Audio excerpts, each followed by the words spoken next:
Suicide ചെയ്യാൻ തീരുമാനിച്ചിട്ടുണ്ടെങ്കിൽ congrats. ഇനി നിങ്ങളെ ആർക്കും തോൽപ്പിക്കാനാവില്ല. കാരണം നിങ്ങൾ അറ്റ കൈയെടുക്കാൻ തീരുമാനിച്ചു. ഇനി നിങ്ങൾക്ക് നഷ്ടപ്പെടാനൊന്നുമില്ലല്ലോ, ആർക്കും നിങ്ങളെ തോൽപ്പിക്കാനാവില്ല. പക്ഷെ ഒരു കാര്യം നിങ്ങൾ മനസ്സിലാക്കേണ്ടത്, ആ തീരുമാനം എടുക്കാനുള്ള ചങ്കൂറ്റം നിങ്ങൾക്കുണ്ടെങ്കിൽ നിങ്ങൾക്ക് ലോകത്ത് എന്തും ചെയ്യാനായിട്ട് സാധിക്കും. പക്ഷെ നിങ്ങൾ തോറ്റുപോകുന്ന അവിടെയല്ല. നിങ്ങൾ ഓരോ നിമിഷവും മനസ്സിനെ കൺട്രോൾ ചെയ്യാൻ ശ്രമിച്ചുകൊണ്ട് ചിലപ്പോഴെല്ലാം മനസ്സ് കയ്യിൽ നിന്ന് പിടിവിട്ടു പോകും. അപ്പൊ നിങ്ങൾ വീണ്ടും ഡൗൺ ആവും. അത് കഴിഞ്ഞ് കുറെ കഴിഞ്ഞ് ഡെസ്പായി പിന്നെ നിങ്ങൾ വീണ്ടും തിരിച്ചു വരും, പിന്നെയും ഡൗൺ ആവും. ഇതുകൊണ്ട് മാത്രമാണ് നിങ്ങൾ സൂയിസൈഡ് ചെയ്യാൻ തീരുമാനിച്ചിട്ടുള്ളത്. പക്ഷെ അത് ചെയ്യാനുള്ള ചങ്കൂറ്റം നിങ്ങൾക്കുണ്ട്. ഇനി നിങ്ങളൊന്ന് ശ്രദ്ധിച്ചു നോക്കൂ, ലാസ്റ്റ് ഒരു ഗെയിമും കൂടെ ഒന്ന് കളിച്ചു നോക്കൂ, നിങ്ങൾക്ക് തിരിച്ച് ലൈഫിലേക്ക് കയറാൻ പറ്റും. പക്ഷെ ഇവിടെ നിങ്ങൾക്ക് വേണ്ടത് നിങ്ങളെ മനസ്സിലാക്കുന്ന, നിങ്ങൾക്ക് കൃത്യമായി ഗൈഡൻസ് തരുന്ന ഒരു നല്ല സുഹൃത്തിനെയാണ്. എന്ന് പറഞ്ഞാൽ നിങ്ങളുടെ ഈ മെന്റൽ പാറ്റേൺ, നിങ്ങളുടെ ഹോർമോണൽ ഇംബാലൻസസ് ഇതെല്ലാം മനസ്സിലാക്കി നിങ്ങളെ ഗൈഡ് ചെയ്ത് നിങ്ങളുടെ ലൈഫ് സ്റ്റൈലിലും ഇമോഷണൽ സപ്പോർട്ടിലും കൂടെ നിൽക്കാൻ പറ്റുന്ന ഒരു സുഹൃത്ത് നിങ്ങൾക്ക് തിരിച്ച് ലൈഫിലേക്ക് വരാനായിട്ട് സാധിക്കും. നിങ്ങൾക്ക് അതിനുള്ള ചങ്കൂറ്റമുണ്ട്. So don't give up, you can come back. നിങ്ങൾക്ക് അങ്ങനെ ഒരു സുഹൃത്തിനെയോ അല്ലെങ്കിൽ അങ്ങനെ ഒരു കൺസൾട്ടന്റിനെയോ വേണമെങ്കിൽ, നിങ്ങൾക്ക് അവരെ മീറ്റ് ചെയ്യണമെങ്കിൽ, if you want to come back to life so strong and so powerful, we can help. പേടിക്കണ്ട, this life is very beautiful and we can help U.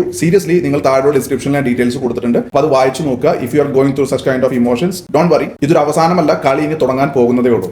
All the best.